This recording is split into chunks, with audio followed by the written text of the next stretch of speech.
ఇక ప్యాలెస్ల గురించి మాట్లాడతాడు. జగన్మోహన్ రెడ్డి గారి ప్యాలెస్ల గురించి. మీకెన్ని ప్యాలెస్లు ఉన్నాయండి? హైదరాబాద్లో ఒక ప్యాలెస్ ఉందా? కుప్పంలో మొన్న ప్యాలెస్ ఉందా? మొన్న ఓపెన్ చేసాం. ఇక 5 ఎకరాలు కొన్నాడు మళ్ళా ఓ పెద్ద ప్యాలెస్ కోసం.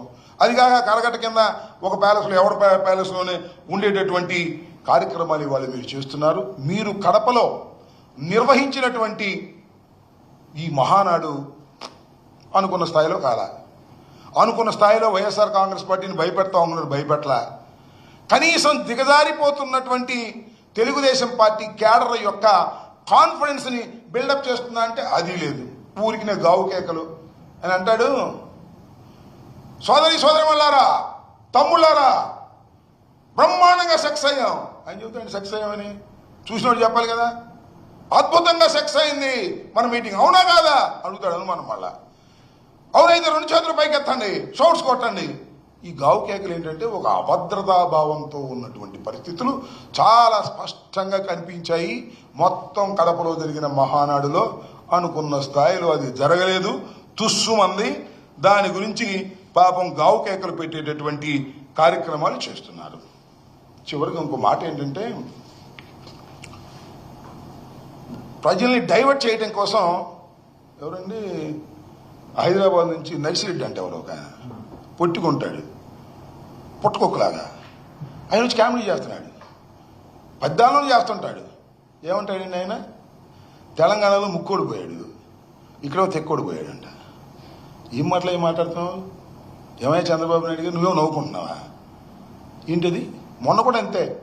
ఇక్కడ ఎమ్మెల్యేల వినోద కార్యక్రమాలప్పుడు కూడా జగన్మోహన్ రెడ్డి గారిని తిట్టడం, కింద నవ్వుకోవటం. ఇవాళ కూడా ఆ బుడంకాయ లాంటి నర్సిరెడ్డిని పిలిపించుకోవడం, ముక్కోడు తెక్కోడు ఆనందపడటం. ఏం మేము అనలేమా? మీ అబ్బాయి ఒక పిల్లోడు, నువ్వేమో బొల్లోడివి అని మేము అన్నాం కదా. అది సంస్కారమా? ఇలా మాట్లాడటం మొదలెడితే మాకన్నా ఎక్కువ మాట్లాడగలరా? తప్పు నాయన. తెక్కోడు, గిక్కోడు ఇట్లాంటి మాటలు కాదు. వ్యక్తిగతంగా మీరు మాట్లాడటం మొదలెడితే అంతకన్నా వ్యక్తిగతంగా మాట్లాడగలమని కూడా ఈ సందర్భంగా నేను మనవి చేస్తున్నా. అంతేకాదు తల్లి చెల్లి అని మాట్లాడతాడు. ఎవరు? ఆ పిల్లోడు తల్లి చెల్లి అని మాట్లాడతాడు. అదే మాట్లాడేటువంటి కార్యక్రమం చేస్తే మేము మాట్లాడలేగా. చంద్రబాబు నాయుడు గారు మీ తల్లి ఎక్కడ, మీ చెల్లి ఎక్కడ? ఎప్పుడైనా మీ తల్లి గురించి మాట్లాడారా? ఎప్పుడైనా మీ చెల్లి గురించి మాట్లాడారా? మొన్నే కదా గృహప్రవేశం చేశారు, మీ చెల్లెల్ని ఏమైనా తీసుకెళ్లారా? ఏమయ్యా లోకేష్ గారు, ఓ పిల్లోడా, నువ్వేమన్నా మీ మేనత్తలకు ఎప్పుడన్నా బట్టలు పెట్టావా?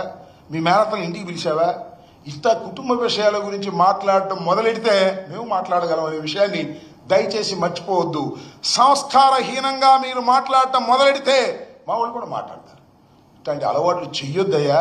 చంద్రబాబు నాయుడు గారు, నీ దగ్గర సరుకు లేదు, నువ్వు చేసినటువంటి వాగ్దానాలను నిలుపుకున్న పరిస్థితి లేదు. మహానాడులో గావు కేకలు పెట్టి ఏదో సెక్స్ అయిపోయిందనే కలర్ ఇచ్చేటటువంటి ప్రయత్నం చేస్తున్నావు తప్ప సక్సెస్ కాలేదు సరిగదా. అనుకున్న స్థాయిలో విజయవంతం కాలేక గావు కేకలతో మహానాడు బ్రహ్మాండంగా జరిగిందని కలరించుకునేటటువంటి దౌర్భాగ్యమైన పరిస్థితికి ఓ నారా చంద్రబాబు నాయుడు గారు మీరు దిగజారిపోయారు. ఇది దయచేసి గుర్తుపెట్టుకోమని కూడా ఈ సందర్భంగా నేను చెప్పదలుచుకున్నాను.